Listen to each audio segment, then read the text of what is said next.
Hello everyone, welcome to my YouTube channel. आज मैं आपके साथ एक बुक की समरी शेयर कर रही हूँ जिसका नाम है इकिगाई।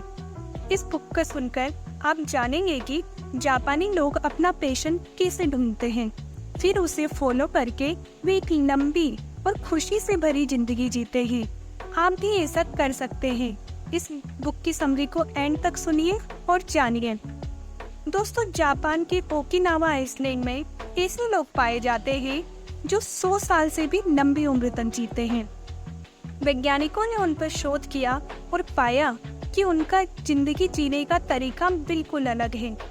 इस किताब में 5 ऐसी टेक्निक बताई गई है जिन्हें ओकिनावा के लोग यूज करते हैं। आप भी इन्हें पढ़कर और उनका इस्तेमाल कर एक लंबी और खुशहाल जिंदगी जी सकते हैं।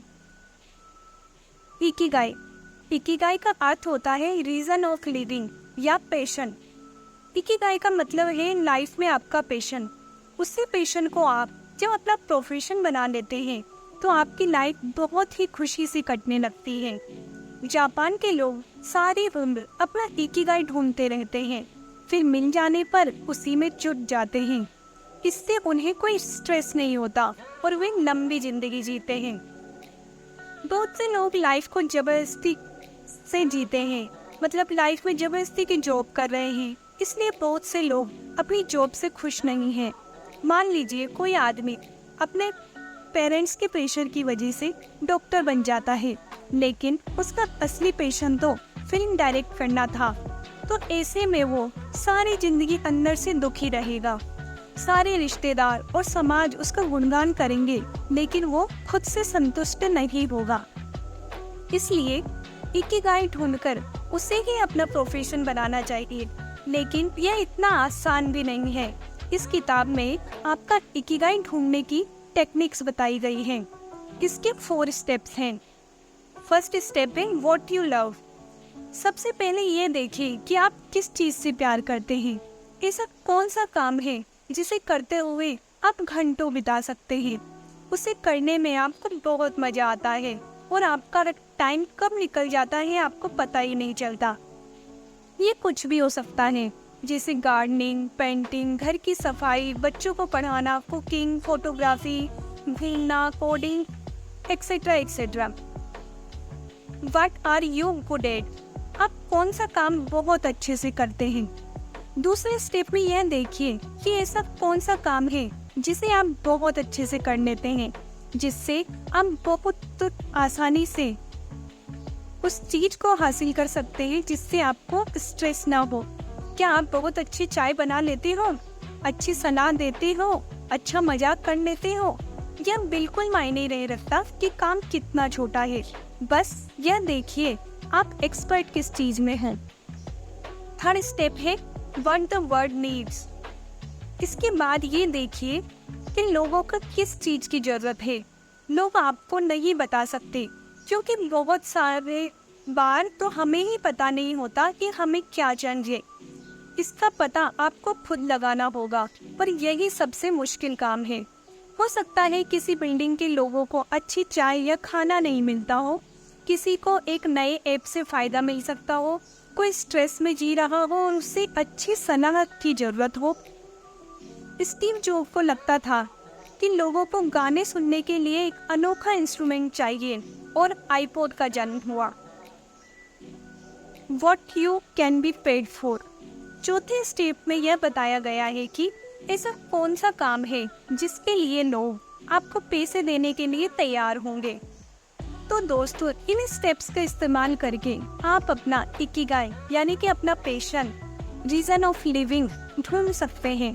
फिर वैसा ही प्रोफेशन चुनिए, इससे आप खुश भी रहेंगे और लंबी उम्र भी जी पाएंगे। फ्लो, वक्त आसानी से काटें। दोस्तों, अगर आप अपने हाथ को आग के ऊपर रखोगे तो आपको 1 मिनट भी 1 घंटे जैसा लगेगा, लेकिन आप अपने क्रश या लवर के साथ बैठोगे तो घंटों का टाइम मिनटों में की तरह लगने लग जाएगा। बहुत सारे वक्त के पल भर में ही बीत जाने को ही फ्लो कहा जाता है। इसका मतलब है आप ऐसा प्रोफेशन चुने जिसमें आपको वक्त का पता ही न चले और मजा भी आए। आपको अपना काम बोझ नहीं लगना चाहिए यही आपका इकिगाई होगा। इसके विपरीत अगर आप अपनी पसंद का काम नहीं कर पाएंगे तो आपका टाइम नहीं बीतेगा और काम आपको बोझ जैसा लगने लग जाएगा। इससे आप खुश भी नहीं रह पाएंगे। जापान के लोग जब अपना इकिगाई ढूंढ लेते हैं तो वो उसमें डूब जाते हैं। कोई झाड़ू भी लगाएगा तो इतनी शिद्दत से लगाएगा कि अपने काम को देखकर वह खुद खुश होता रहता है और देखने वाला भी उसकी तारीफ करेगा। सब्जी उगाने वाला भी अपने काम को इतने प्यार से करता है कि वह सिर्फ बेस्ट सब्जियां उगाकर लोगों को देता है। यही सीक्रेट जापान को एक सुपर पावर भी बनाता है, क्योंकि वहाँ का हर व्यक्ति अपने पैशन को प्रोफेशन बनाता है। जबरदस्ती का कोई काम नहीं करता।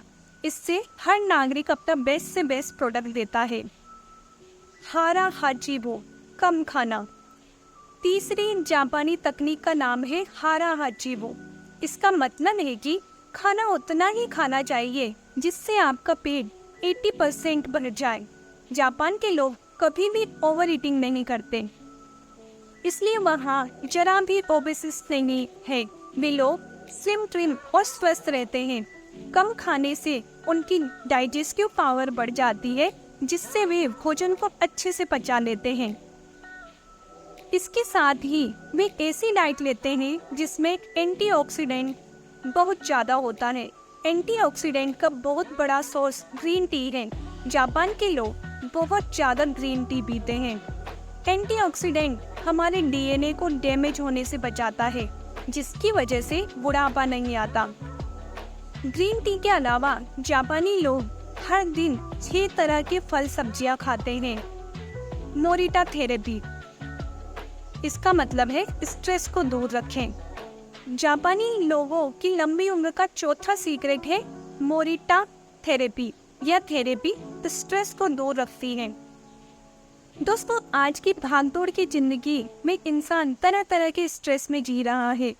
छोटे बच्चों को स्कूल और कॉलेज की पढ़ाई का स्ट्रेस, ग्रेजुएट्स को जॉब ढूंढने का स्ट्रेस, जॉब मिल जाए तो ऑफिस का स्ट्रेस, किसी को स्टार्टअप या बिजनेस का स्ट्रेस।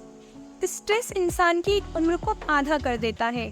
जापानी लोग इस बात को भली भांति समझते हैं, इसलिए उन्होंने मोरिटा थेरेपी विकसित की है।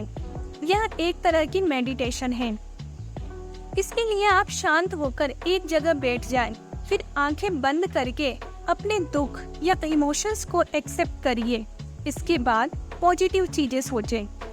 पॉजिटिव विचार आपके नेगेटिव विचारों को रिप्लेस कर देंगे। जैसे अगर आपका किसी से झगड़ा हो गया है तो यह सोचिए, ठीक है, झगड़ा हो चुका है और इससे मेरा मूड खराब हो चुका है, लेकिन अब आगे मुझे इससे बचना है। फिर यह कहें कि मैं उसे माफ करता हूँ और खुद को भी माफ करता हूँ। आगे से हम अच्छे दोस्तों की तरह रहेंगे। इस तरह पॉजिटिव बोलने से आपका स्ट्रेस दूर होगा। लेकिन अगर बदले की बातें सोचते रहेंगे तो वो स्ट्रेस कभी दूर नहीं होगा। आपकी रात की नींद भी उड़ जाएगी, आपको गुस्सा भी आता रहेगा। इससे आपकी आयु पर असर पड़ेगा।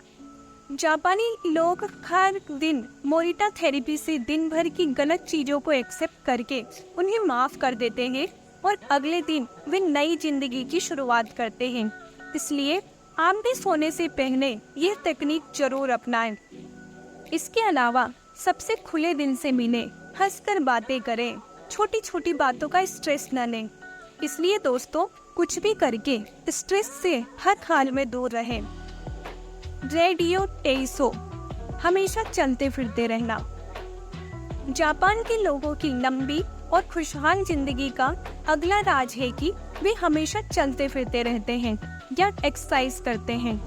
जापान में रेडियो हर सुबह और शाम ऐसे प्रोग्राम प्रसारित करते हैं जिनमें लोगों को एक्सरसाइज करवाई जाती है। यह ट्रेडिशन वहाँ 50 से भी ज्यादा सालों से है।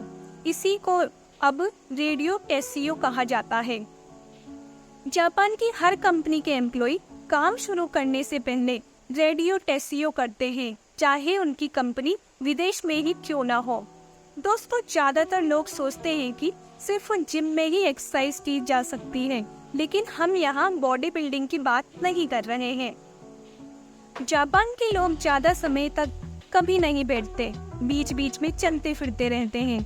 इससे उन्हें कभी मोटापा और दूसरी बीमारियां नहीं लगती है और वे लंबी जिंदगी जीते हैं। तो अब आप भी नियम बना लीजिए कि डेली हल्की फुल्की एक्सरसाइज जरूर करेंगे और ऐसा सारी जिंदगी करते रहेंगे। वाबी साबी।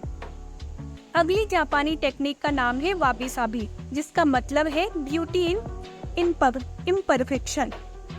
जापान के लोग इम्परफेक्ट चीजों में भी ब्यूटी ढूंढ लेते हैं। उनका मानना है कि इम्परफेक्ट चीजें नेचुरल होती है, बाकी सब तो बनावटी होता है। इसकी वजह से वे नेचर के बहुत क्लोज होते हैं। आपने सेलिब्रिटीज को तो देखा ही होगा, वे लोग मेकअप आदि करके कितने परफेक्ट लगते हैं, लेकिन अगर आप उन्हें बिना मेकअप या पर्दे के पीछे देखेंगे तो वे आपको आम इंसानों की तरह ही दिखेंगे। बनावट केवल एक माया जाल है, इसलिए अगर आपको खुश रहना है तो बनावटी चीजों से दूर रहिए और नेचर के करीब जैसे जापान के लोग रहते हैं। इससे भी आपकी आयु लंबी होगी। Give thanks. जापानी लोग छोटी से छोटी हेल्प के लिए भी दूसरों को बहुत धन्यवाद देते हैं। उनका मानना है कि what goes around comes around, अर्थात जैसा बीज बोएंगे फल भी वैसा ही मिलेगा। जब हम दूसरों का धन्यवाद करते हैं तो उन्हें अपने काम की वैल्यू का एहसास होता है। इससे वे अपने काम को और भी लगन और निष्ठा से करते हैं। इसके अलावा सामने वाला खुश भी हो जाता है और खुशी बांटने से बढ़ती है। खुशनुमा माहौल में कभी भी स्ट्रेस या डिप्रेशन नहीं होता। इसलिए धन्यवाद करना सीखिए, लोगों का भी और नेचर का भी, जिसने हमें भोजन, पानी और ऑक्सीजन आदि हर चीज दी है। तो दोस्तों, मैं आशा करती हूँ आपको इस अमेजिंग बुक की समरी बहुत अच्छी लगी होगी, और अगर आपको अच्छी लगी है तो हमें कमेंट करके जरूर बताएं और हमारे चैनल को अधिक से अधिक सब्सक्राइब करें। Thank you so much.